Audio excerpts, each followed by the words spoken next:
Good morning. Buongiorno. Thanks for coming in and taking some time to share a conversation with us. My name is Edward. I'm the last one at the bottom at Nawotka from Publishers Weekly, which is a magazine in the U.S. that writes and covers the book business. It's very new. It's 153 years old. Not quite a long-term magazine like they have in Italy, but we think we've done pretty well for 153 years. And it's just my pleasure to have this opportunity to sit with Peter and Renata, who are very instrumental in advancing the agenda of both the children's book publishing, but also of comics. And we're just going to jump into a conversation about where we're at, what the global growth looks like, and I'll start with Peter. And since you have the perspective from the seat at Scholastic, which is the world's largest children's book publisher, where have we been, where are we now, and where are we going? And maybe you can summarize that briefly for us in a few minutes. Yeah, no, I can. Hello, everybody. We began the sort of graphic novel story in 2005. So we're 20 years into it. We see it very much as being a very distinctive part of what Scholastic does. Scholastic is a specialist, of course, children's publisher, children's and young adults. What we've seen during that period is really a growth in almost every aspect that you might want to think about with graphic novels. So I'll give you one example. We, for a number of years, we've been doing a biennial report, which is called the Scholastic's Kids and Family Report on literacy and kids' reading habits and that kind of thing. And it's interesting, even in the most recent period, that in 2018, 22% of the kids said that they read graphic novels, and that's what they really liked. And in the most recent one, it was 37%. So you can see how much greater interest there is just amongst children there during that period. We've also seen, from the Scholastic point of view, the development of really new children's authors who really specialise in kids' stuff. Our most best-known author, I guess, would be Dave Pilkey for Captain Underpants and Dogman and various things. But it's interesting how, even if you look at Dave's career, Dave began very quietly. I mean, his initial books sold, but really it's been one of the great things I think that you see in all kids publishing, but you particularly see it in graphics, is how you can build a series, how you can build a career of an author and illustrator. So Dave Pilkey's latest book, called Big Jim Begins, was published in the first week of December, and it's already sold over 2.5 million copies worldwide, significantly more than any of the previous. It's number 13, I think, in the Dogman series. So you can see how there's a gradual build-up of that. You can also see how more international and global that graphic novels have become. Manga, as a sort of branch of that, has always obviously been very, very, very global in that sense. But yeah, I mean, our graphics titles have been translated, I think, into 50 different languages, of course, including Italian. So really, from any statistic that you want to take, it's been a huge growth and success. Is there something about the visual language being more of a lingua franca that facilitates more translation, a little bit more cultural affinity that's easier than straight up literary translation? I think so. I mean, I think that's very much the case, and I think I think one of the trends that we'll see in the future is even greater global, as it were, growth in graphics. There's a whole variety of reasons which we can go into why graphics have been successful. And I could start there, but I think I was. So, Renata, what's been your relationship with both, Scholastic and with the comics and the graphic novel business? We started with graphic novels in 2014, publishing the first Rainer Stergemeier novel, Smile. And this was the beginning of the growth of graphic novel in Italy. Before 2014, they were not really in the bookshops. But since then, the growth has been unstoppable. And if you think that today the market is 10 times what it was in 2014, 10 times. It's really something, it changed the world. I think that Raina paved the way for all the world of graphic comic and of graphic novels. And then we published a lot of books from graphics. I think we have all the main series because we have all Rainer Telgemeier, we have Amulet, we have the Babysitter's Club, the Babysitter Little Sister Club, so, and some standalone. So we grew aside graphics. And then we have our sister company that had the series Unico. So we don't have Dogman. No, and I'm a little bit sorry for this. Exactly. We want to talk But about nobody's perfect, you know. There's some other publishers. So you've seen, in this case, it's exactly what you talked about, because Scholastic's been in the business with about 20 years. And shortly thereafter, we've seen since 2014, which is about a decade of growth. There seems to be a lot of there's still a lot of room to grow, because this is very much a nascent business in some ways. A lot of readers, a lot of educators, librarians are still discovering to some extent, if not exclusively in the U.S. I mean, there's some saturation, one might argue, but certainly around the rest of the world.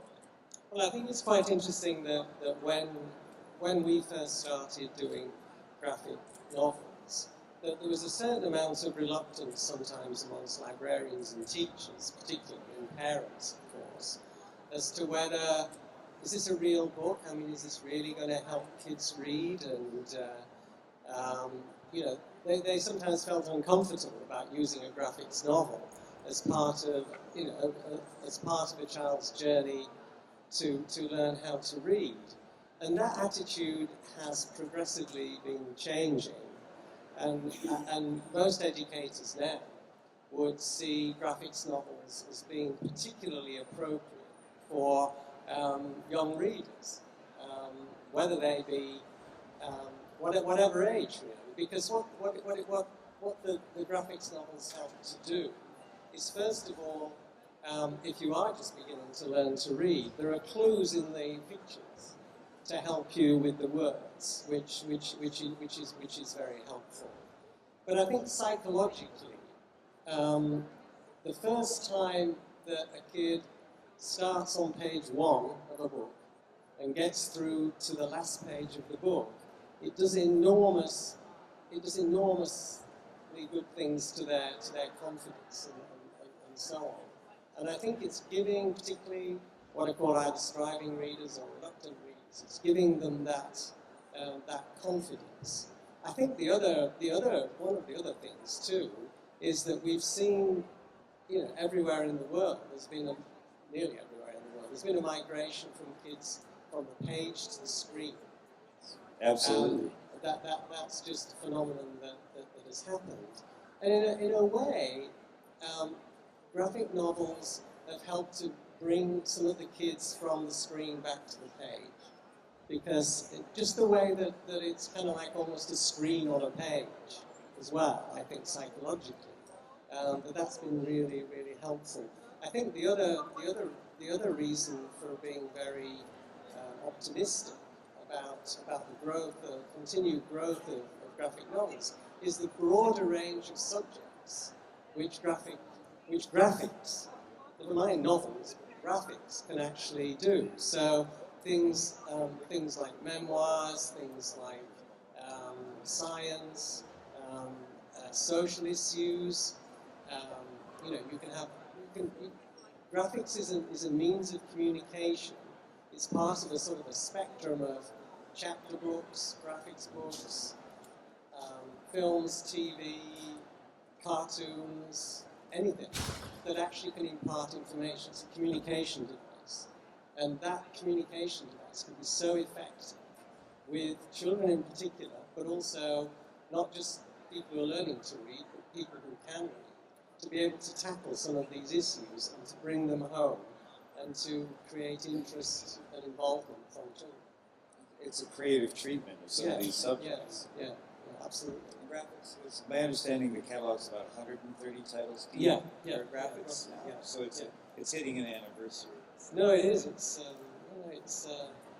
It's a major, and I mean we're seeing it growing in other English language publishers as well. I mean it's grown. It's been very big in the US, which is where we're based, but it's also grown phenomenally. For example, in the UK, in Australia, New Zealand, Canada, and other English-speaking countries, and in sort of in Asia as well. And of course, it fits in with this with manga. We're increasingly seeing manga as almost a branch of what we do. We both published Unico, which was our first sort of literally taking a very well-established Japanese children's manga title and being able to adapt it to English. And I mean that itself has raised all kinds of interesting questions. So do you have the book going from right to left pages or left to right? We took the decision with Unico that we would go from left to right, so it's the same as our other graphics. But the new ones, we've got 3 series coming up. We're going to go the other way with some of those, just to see how that plays out. There's a certain fandom around going right to left, even if the book is in English. Yeah, it's an authentic touch.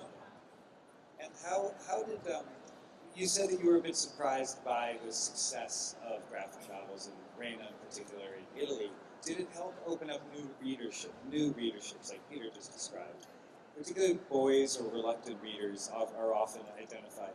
How was the impact of that in Italy? Yes. When we start 10 years ago, we have to deal exactly like the start in the US with the skepticism of teachers, of librarians, because they consider the graphic novel lesser than a real book. And we really tried to talk with them. We produced booklets and courses with how to read a graphic novel, why to read a graphic novel. And I think we have to explain that it is a double language. You have the text, but the text is not the only thing that is important in a book. You have the drawings, and sometimes the drawings are so beautiful. They are a masterpiece in themselves. So it is a double language. Yes, it is closer to the language of kids today because they are visual. They look at YouTube, they look at social media.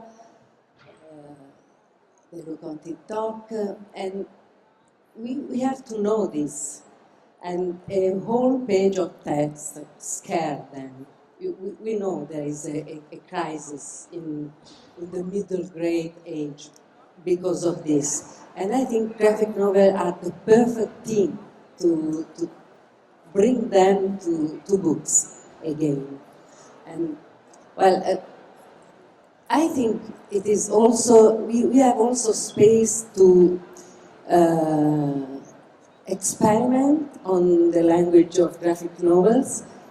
Unicos is a great experiment because they are used to mangas. So this is a sort of slightly different, but this is the base and the language. We are trying something new. We are producing a graphic novel with photographs and some parts of drawings. So it's a mixed language. We call it photographic novel. And well, it is a way to go towards our kids and say, books are interesting, books can talk to you, and this language can bring kids to all the books, I think. Yeah, it's interesting that you were saying about sort of being innovative within the category of novels. One of the things that we're going to be experimenting with is taking another format from Asia that are sometimes called light novels. And they're not, I mean, they usually have some four-color artwork, usually at the beginning of the book, and then throughout the rest of the book, they have black and white illustrations and text. They're not very long books, usually. They're relatively short books. They sell millions in Asia. And we're going to experiment with that to see if that can be another sort of extension of what graphic novels can be. You mentioned one thing that I'd like to take up, about boys. Absolutely. About graphic novels being particularly for boys. So it was interesting that Dave Pilkey, the Dogman author, spent a week in the UK in February, and it was like an author tour, and he did a sort of a show at the Festival Hall, which is on the South Bank in London. It seats 2,000 people. It was full, and of the children who were there, over 90% were boys. And I think it shows that appeal to boys. And of course, boys have been the most problematic gender in terms of literacy and reading and all that kind of thing. So it's particularly relevant when you say boys, I think. Well, it's interesting because that goes into a little bit of the next subject, which is Rena's new book a little bit. Because I'm curious, how do you extend that momentum in both directions? Because often this hits a kind of middle grade space. How do you extend it younger and then older even? Because Rena's new book, which is about a group of kids coming together, it's a collaboration with Scott McCloud, the cartoonist. Yeah. It's about kids in a high school creating a graphic novel club. Yeah. And that's almost giving them permission to say, okay, you can carry this on, well beyond high school. It's a life skill. Yeah, I mean, we very much have, categories for younger, middle grade, young adult, and we've been trying to expand both lower and higher. I'm sure you're doing the same. I think this particular book is, Rena, I think, has sold 26 million. I think there are 26 million copies of her book in print. So, this is a very successful long-term author. She hasn't published since 2019. And this collaboration is a big deal for those people who are her fans. And I think it also raises this question about fandom and how this is obviously a phenomenon that is become very important in all kinds of publishing. through social media, through a whole reason. But I think that fandom and the fact that this is a collaboration with a very much venerated, as it were, comic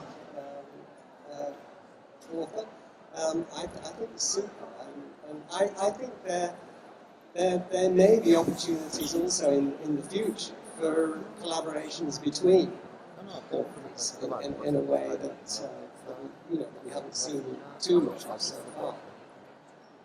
Well, that's that's in the culture, the broader popular culture, collaborations are very, very popular.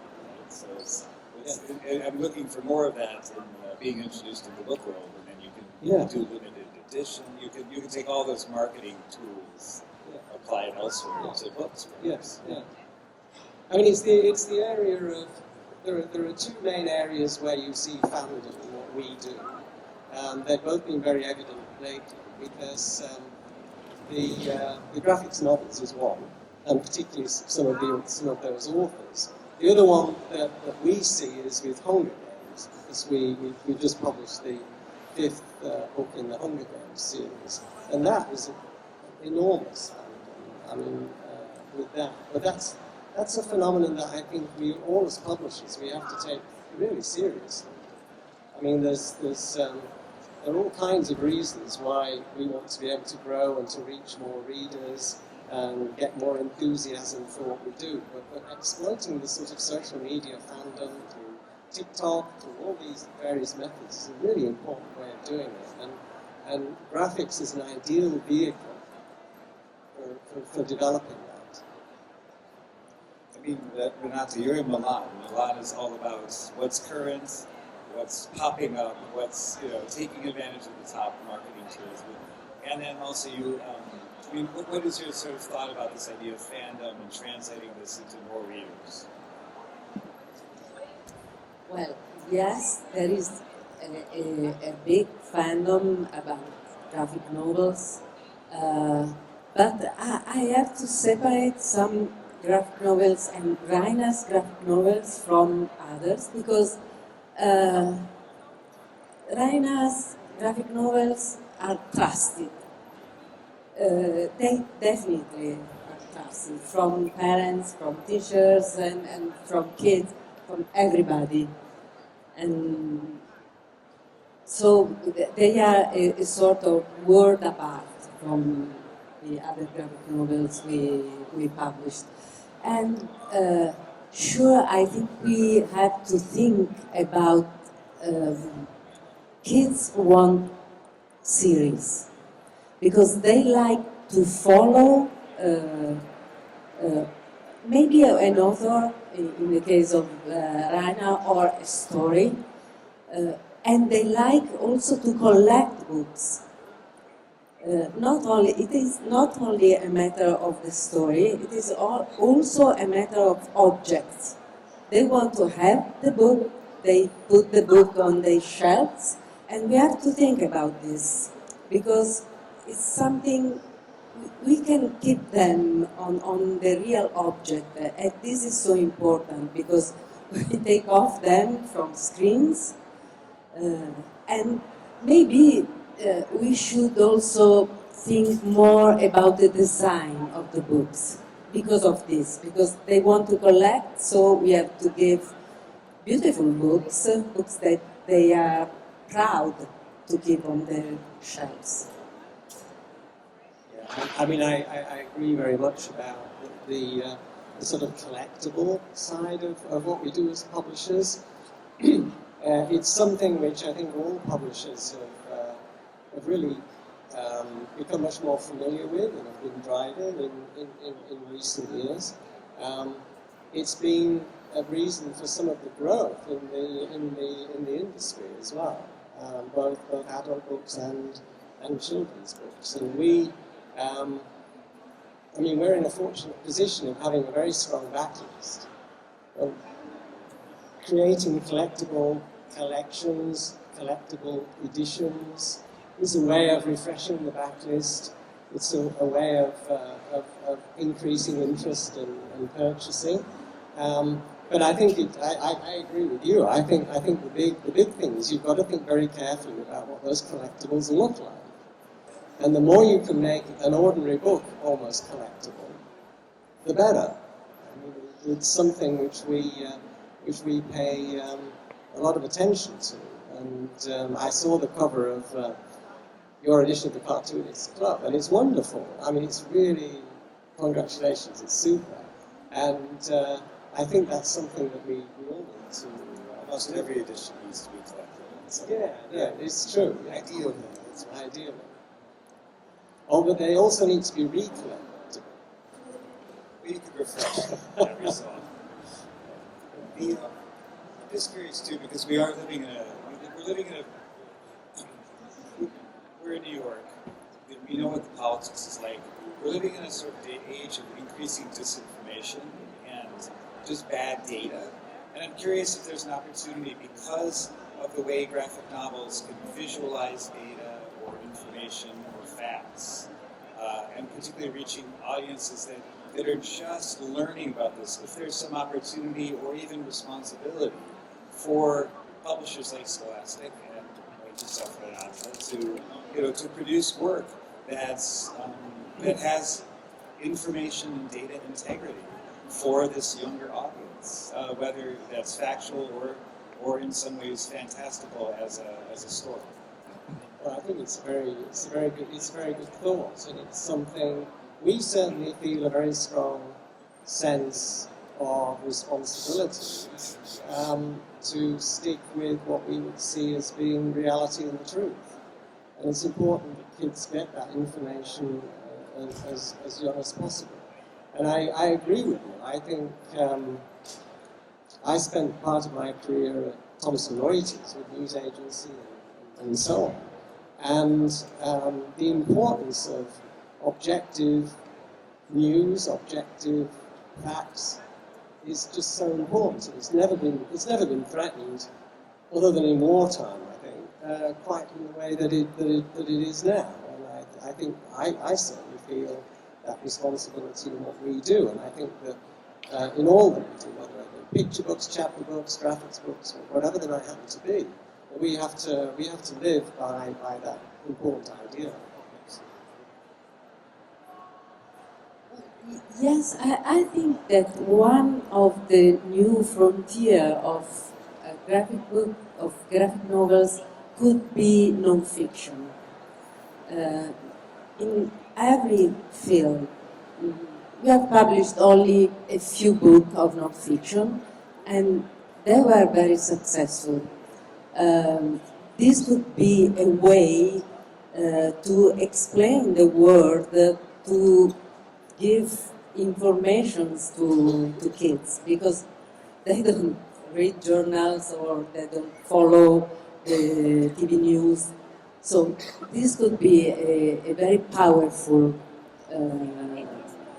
way to give this to them. They have also a problem. Graphic novels are very long to make. Much more than a book, because you have all the process of drawings and the text and to put them together. So you can't do something like an instant book that could be very interesting on things. But you can try to explain big issues of the world and things that interest the kids, scientific matters or history. They are very powerful. So for the creators in the audience, that's one of the opportunities is there too, is to to imagine their subject. You have to consider what format you might want to do it in. If you're starting with the subject or starting with the art. Yeah, no, I agree. And I mean, I think that this idea of expanding what you can do with graphic novels, but also thinking about how you package some things like what you were saying, using photographs or light novels, which is the one that I mentioned. These are all different ways, I think, in which you can actually develop the format to be able to do what you want to do and what you think kids need and want and all about it. So I think trying to think flexibly about the format is also a key part of the future. Absolutely. I mean, retailers, booksellers are the ones who always push back against new formats because they don't know where to shelf things. But you can overcome it. No, we try. Well, the other benefit, one of the benefits that we've got as a publisher is that we also run these school book fairs. There you go. So that's an important channel directly to kids. Yes. The other benefit of the school book fairs is all the books are face out. They're not that way, they're that way. And so, new formats, new approaches can actually be done in, we can experiment using that distribution channel as well. It was interesting when you mentioned about creating instant books, because in France there have been some newspapers and comic book magazines for kids that focus on news, and some of them have been very popular over the years. They've experimented, but BD is very much a bigger part of French culture, I think. We do school magazines. It's how Scholastic started in 1920 with a magazine for older children. But we do magazines from young kids right through to high school. But they're not instant, if I can put it that way. I mean, they take a month or two to actually happen. If you have an author, you can't have an instant. And I would like to point out that we want to have an author. And because nowadays you could be instant with the artificial intelligence. Sure.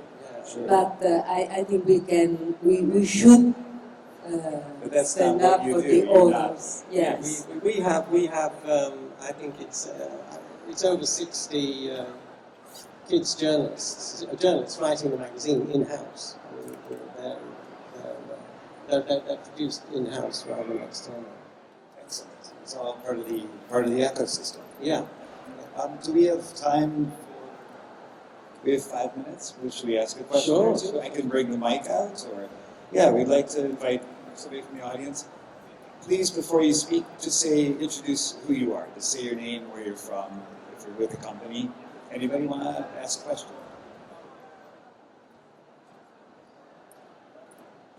No? Nothing yet? Okay. Well, I'm curious, what from this experience of the book fair, since both of you, you're in positions to make decisions, to make things happen, to be a catalyst, what have you seen that's most exciting to you currently, whether at the fair or just in the past 3 to 4 months in the graphic novel space that you think the audience would benefit from knowing? Well, I think I'm quite excited about this is a general point, but it also relates to graphic novels, which is trying to get more sort of global approach, if I can put it that way. I mean, I think it's very interesting that the whole concept of graphic novels and comics have obviously got some relationship to things like manga originally and other things.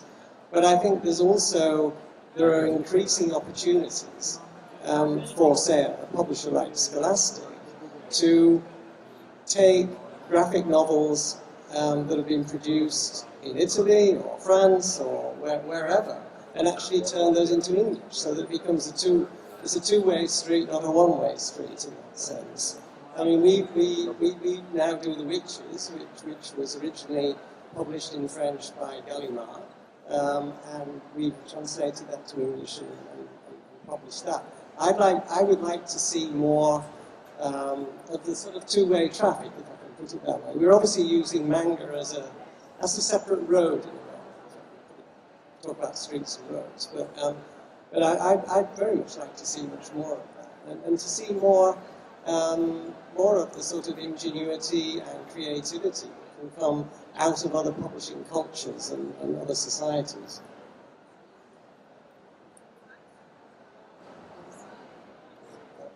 We do have a question. Please.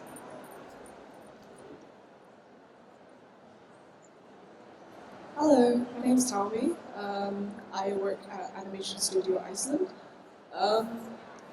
do you prioritize like the storytelling aspects of a graphic novel, or do you prioritize like the artistry of it? Because it's basically a balance of like combining the beautiful styles and art and also trying to balance the story. Like, or do you prefer both actually?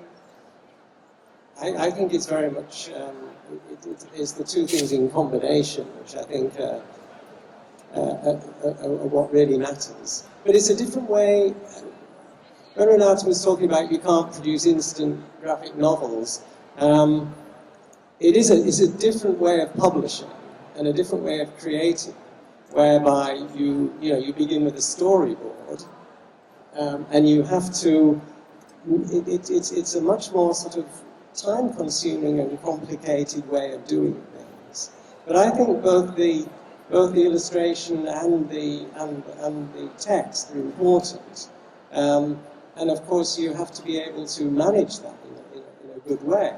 There's a discipline about the text as well, that you have to be able to make sure that everything balances.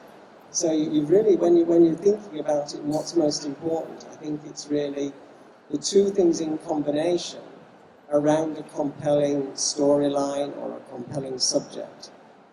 Well, let me ask, because I know there are quite a few illustrators in the audience who might not consider themselves graphic novelists. Do you have, what would you say to somebody, because graphic novel may seem like even a bigger reach for an illustrator, but do you find that illustrators make good graphic novelists, or are graphic novelists born sui generis? Well, it's hard. I was thinking of Dave Pilkey, who's our best-selling graphic novelist. It's hard to know whether Dave's a writer or an illustrator in a way. He's both. Dave's whole background was that he found reading very difficult himself. He was dyslexic, he was ADHD, he was like everything that it means learning to read. It's why he spells his name D-A-V, without an E. It's like Pilkey, right? Because that's how he always thought of his name.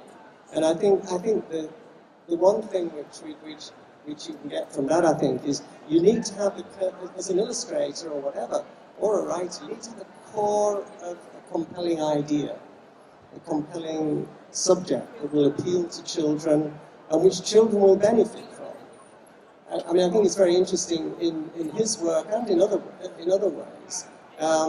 There's some very important truths which are being imparted to kids, and you see that in the Dogman film, which has just been released, and I think that's what I find very compelling about many of our writers illustrators, which is they've got a compelling idea, and they want that is compelling to them, but is also compelling to children and young adults. I think we're gonna wrap it up. I'm gonna ask you just each of you one thing. What is it that people get wrong about this business that you want to make sure that you can disavow people of or correct on the public record? Well, the problem very often is the misconception of graphic novels, because they are considered, yes, a lesser value than any other thing. So the public, the kids, the adults, they have to understand that they are exactly like another book or more, because you have two things in them and they have to talk to each other. There is a dialogue, and this dialogue is not easy. It has holes and you have to fill. So this is the most important thing. And on the previous question, in my experience, illustrators for books are so different from illustrators for graphic novels, because illustrators in graphic novels have the idea of a process. They think not of a drawing, they think of a process of drawings. So they are two separate words, and very often we start from the drawings for a graphic novel.